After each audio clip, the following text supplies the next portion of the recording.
मैंने मेरी माँ की आंखों में वो आंसू देखे जिस माँ के 7 बेटे थे हम। पहला भाई था वो 34 साल की एज के अंदर जो मेरे साथ थे।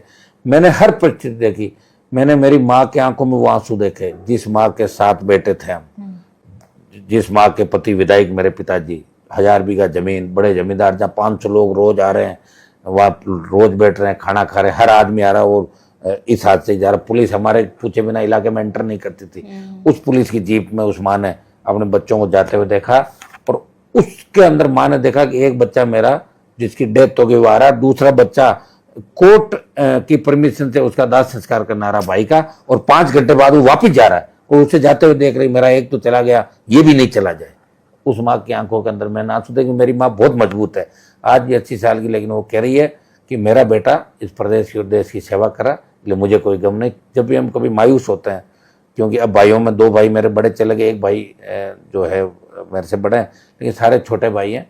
वो मुझे 25 साल की उम्र में पिताजी के जाने के बाद ये एक जिम्मेदारी जो कहते हैं ना बचपन, वो बचपन संघर्षों के अंदर मेरा निकल गया। और 3 का जो चुनाव था उसमें वसुंधरा ने मुझे बहुत बड़ा धोखा दिया, मुझे पूरे राजस्थान में यूज किया। और उससे पहले 1999 का जो जाट आरक्षण आंदोलन था, उसमें अगर विश्वविद्यालय का कोई अध्यक्ष पूरे राजस्थान में घूम रहा था वो अरमान बेनीवाली था। लेकिन 99 में जाट महासभा ने मेरे साथ चोट करके मेरी टिकट काटी।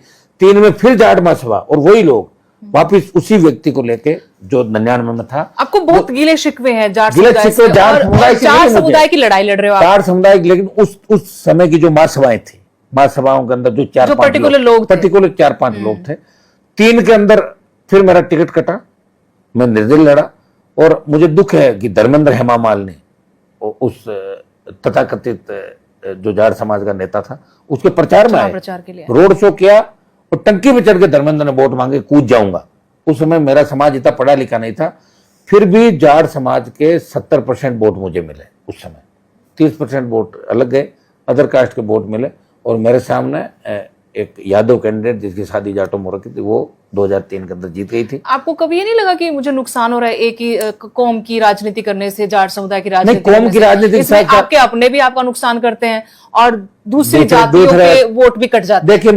देखिए मेरे कौम का भला मैं चाहता हूं, लेकिन मैं साथ साथ दूसरी कौम का भी भला चाहता हूं। मैं हमेशा कहता हूं जाट, गुजर, यादव, मीणा, मुस्लिम, मेघवाल, तो तमाम चीजें आप लोकसभा के अंदर मेरी स्पीच सुनोगे, तमाम जातियों को साथ रह के मैं हमेशा चलाऊं। और मैं वीर तेजाजी महाराज जिनके बारे में आप लगातार अब सुन रहे हो, मैं आगे आपको इसके अंदर बताऊंगा। तो 3 का जो चुनाव था, मेरे पे झूठा कत्ल का केस था, परेशानी में था मैं। मेरे सामने तथाकथित व्यक्ति को उतारा और पूरी जो राजस्थान के बड़े जाट आप जिनको कह सकते हो 3 के अंदर जो अधिकारी थे बड़े वो सब उसका प्रचार कर रहे थे। अच्छा, लेकिन मशीनरी का पूरा इस्तेमाल पूरा, और कांग्रेस को मैंने 3rd नंबर पे डाल दिया 3 में।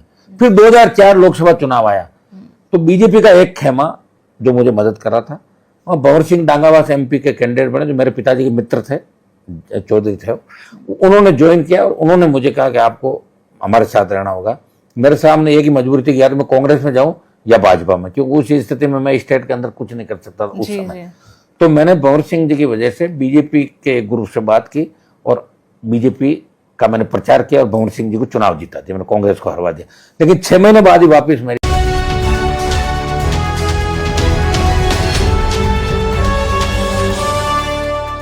आप देख रहे हैं थार सुपरफास्ट न्यूज RJ, खबर वही जो सच हो।